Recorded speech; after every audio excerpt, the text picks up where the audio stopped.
নমস্কার বন্ধুরা, আমার চ্যানেলে আপনাদের স্বাগত।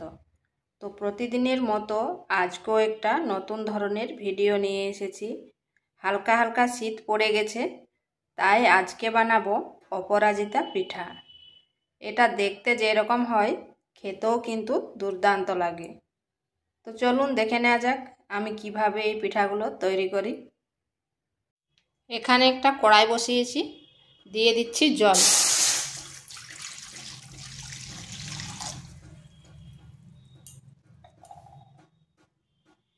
এক চিমটে লবণ দিচ্ছি, আর দিচ্ছি 5 চামচ চিনি, ছোট চামচে 5 চামচ। দিয়ে দিচ্ছি 1 চামচ রিফাইন তেল। এরপর ভালো করে চিনি জল সব একসঙ্গে মিশিয়ে নিচ্ছি।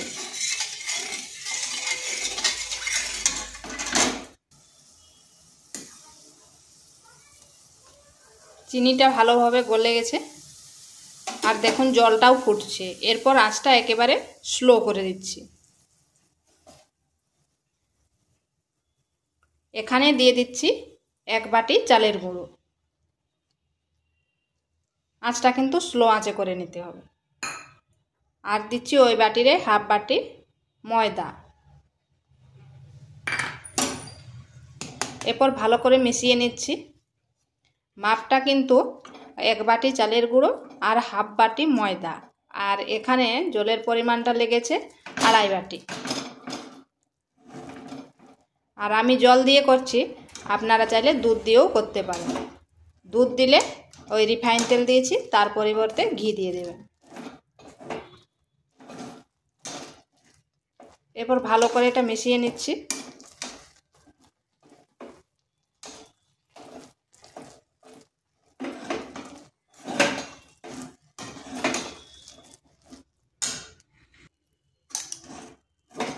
এইভাবে এটাকে একটা শক্ত ডো তৈরি করে নিতে হবে। আর দেখুন কড়াই থেকে কি সুন্দর ছেড়ে যাচ্ছে।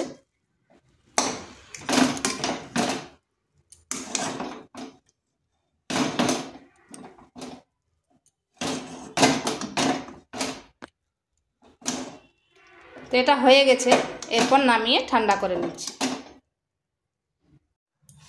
ডোটা ঠান্ডা হয়ে গেছে, এরপর এটাকে একটু মথে নিচ্ছি।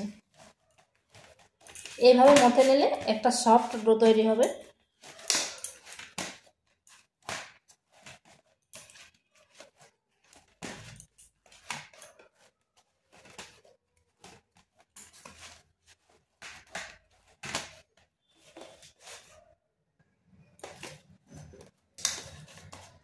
এটা একটা সফট ডো তৈরি হয়ে গেছে। এরপর একটু লেচি নিয়ে নিচ্ছি। এরপর এইভাবে হাতের সাহায্যে গোল করে নিচ্ছি।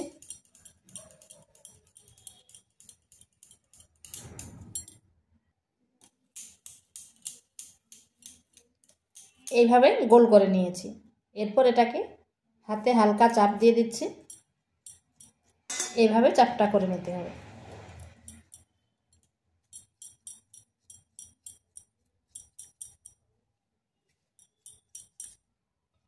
এরপর নিচে একটা চামচের সাহায্যে এইভাবে দাগ কাটিয়ে দিতে হবে। ঠিক অপরাজিতা ফুলের যেরকম পাপড়ি থাকে সেইভাবে দাগগুলা কাটছি।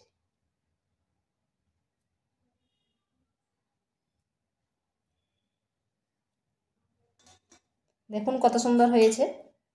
এরপর এই নিচের অংশটায় হালকা একটু তেল দিয়ে দিচ্ছি। তেল বা ঘি যে কোনো দিতে পারেন। এরপর এইভাবে এই দুটো অংশ জয়েন্ট করে দিচ্ছি। এখানে যদি জল দেন তাহলে কিন্তু এই জয়েন্টটা হবে না। আর দেখুন কত সুন্দর হয়েছে, ঠিক অপরাজিতা ফুলের যেরকম পাপড়ি হয়।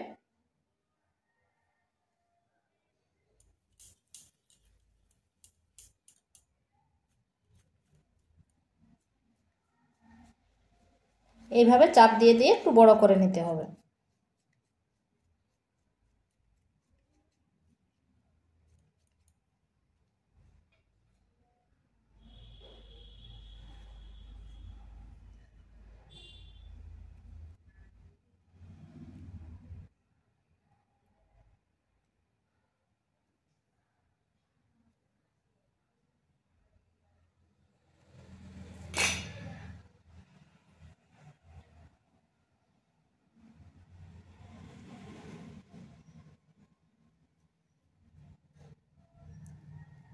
দেখুন কত সুন্দর লাগছে। তো এইভাবে আমি সবগুলো করে নিচ্ছি। এইভাবে আমি সবগুলো করে নিয়েছি। আর দেখুন দেখতে কি সুন্দর লাগছে। এখানে কড়াইতে 500 গ্রাম মতো দুধ বসিয়েছি। দুধটা আগের থেকেই বসিয়েছি, একটু ঘন করে নিচ্ছি।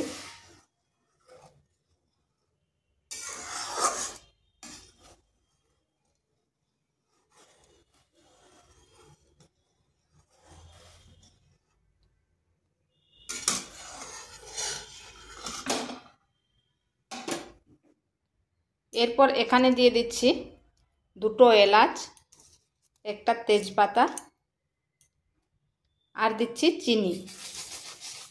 চিনিটা অবশ্যই নিজেদের আন্দাজ করে দেবেন কী রকম মিষ্টি খাবেন। এরপর আরেকটু দুধটাকে ফুটিয়ে নিচ্ছি, তাতে চিনিটাও গলে যাবে আর দুধটাও একটু ঘন হয়ে যাবে।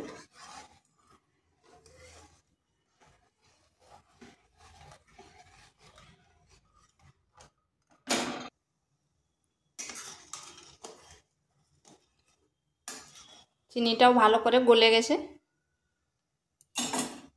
এরপর এগুলো দিয়ে দিচ্ছি।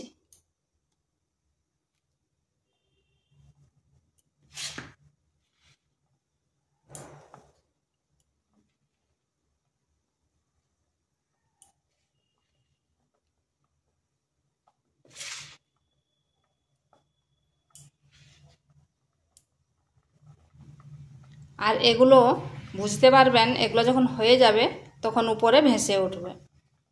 তো এগুলোকে 4 থেকে 5 মিনিট মিডিয়াম আঁচে রেখে দিচ্ছি, একটু ভালোভাবে সেদ্ধ হয়ে যাবে। এটা খুব বেশি সেদ্ধ করার দরকার নেই, যেহেতু আগে অনেকটাই সেদ্ধ হয়ে গেছে। তো এগুলো আমার হয়ে গেছে, দেখুন উপরে কিন্তু ভেসে উঠেছে। এরপর নামিয়ে আপনাদের দেখাচ্ছি।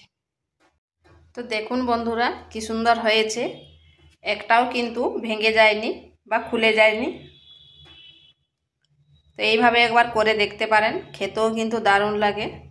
আর ভিডিওটা ভালো লাগলে লাইক, শেয়ার, কমেন্ট অবশ্যই করবেন। আর নিত্য নতুন রেসিপি পাওয়ার জন্য চ্যানেলটিকে সাবস্ক্রাইব করবেন।